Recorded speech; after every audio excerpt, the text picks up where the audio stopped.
In Hytale, creative mode doesn't just let you build freely. It also gives you access to a lot of tools that work almost like a professional world editor. So, in this video, I'm going to explain the basic functions of creative mode. First, let's create a new world. We go into Worlds. Click Create World and select Creative Mode. Before entering the world, there's a small settings wheel where we can change several things. And this part is actually very important because it defines your experience from the beginning. For example, we can change the name of the world to keep everything organized. We can also choose whether we want to spawn in the lobby, a naturally generated world. For this tutorial, I'm going to use a super flat world because it makes everything easier to show.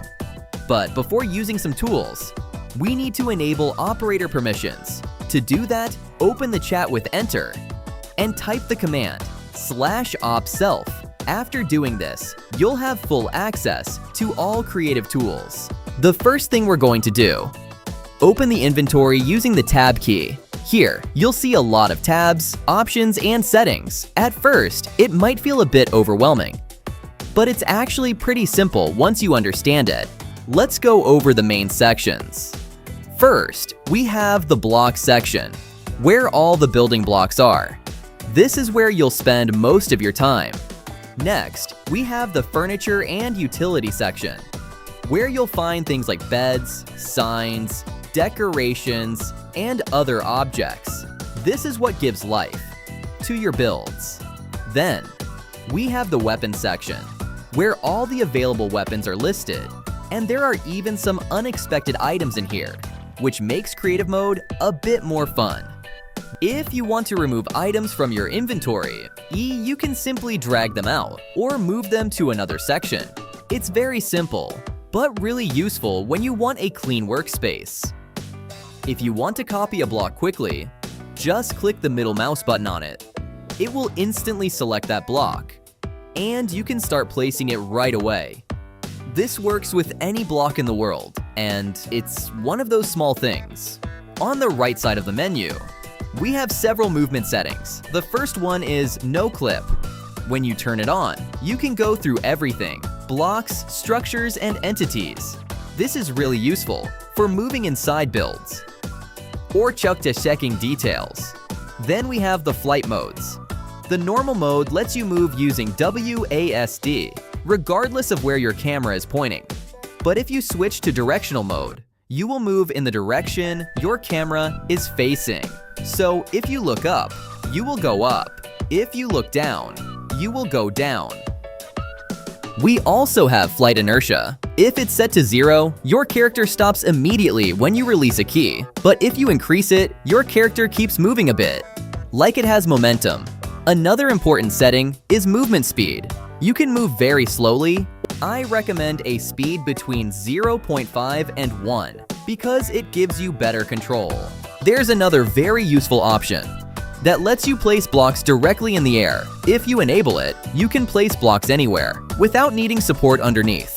This is especially useful when building large or floating structures. Now, let's open the creative tools using the B key. Here, inside the tools, we have different sections that we're going to go through step by step. For example, we have the asset section, the programming side, and everything related to operator commands. We go into the asset editor, and this is where you can really see that the game is heavily focused on programming and more technical systems.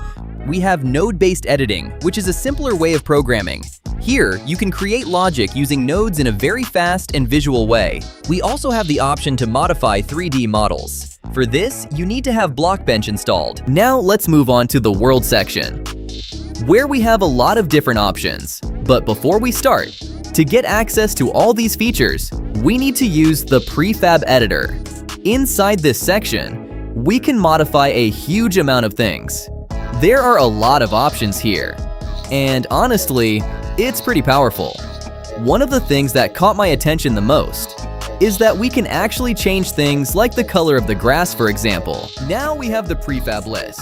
Here we can spawn structures, mobs, teleporters, Basically anything that exists in the game. We can literally spawn all kinds of terrain structures or any model available. For example, let's say we type house, we click on it, it spawns instantly in the world. Also, something important, we can undo the changes we just made with these tools. For example,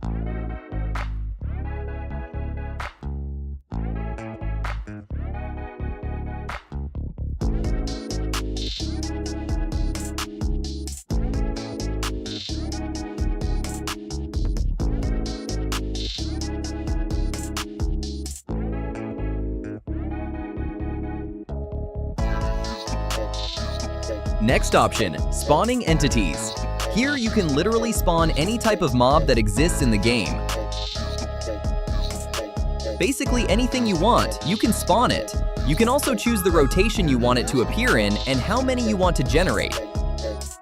in the Change Player Model section, we can change our character's model. Basically, we can turn into any entity in the game. For example, we can pick this one. I don't even know what it is. Hit Set Model, and as you can see, I instantly transform into it. Also, within all of these options, we have a search bar, so we can quickly find what we're looking for. For example, I could just type something like dog and select it.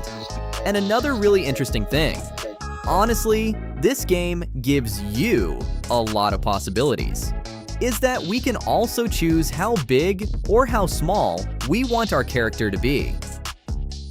In the tint chunk option, we can literally change things like the color of the grass. For example, we can select this chunk and apply a red color, and as you can see, everything in this chunk changes. Now all the grass turns red. In the Instances section, we can basically teleport to any area available in the game.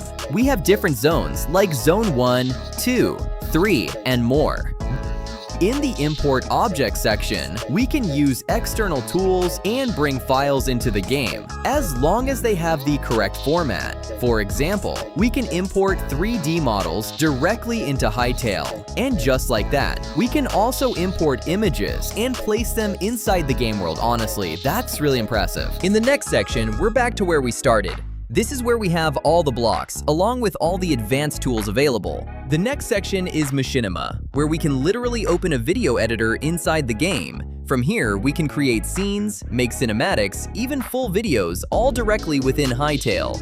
And then we have the Help section, where you can find a complete list of all the commands available in the game. And that's it for this tutorial, where I showed you the basics of Hytale's creative mode and how to get started with everything. If you want me to go deeper into these tools and cover more advanced features, let me know down in the comments. I'll be reading them.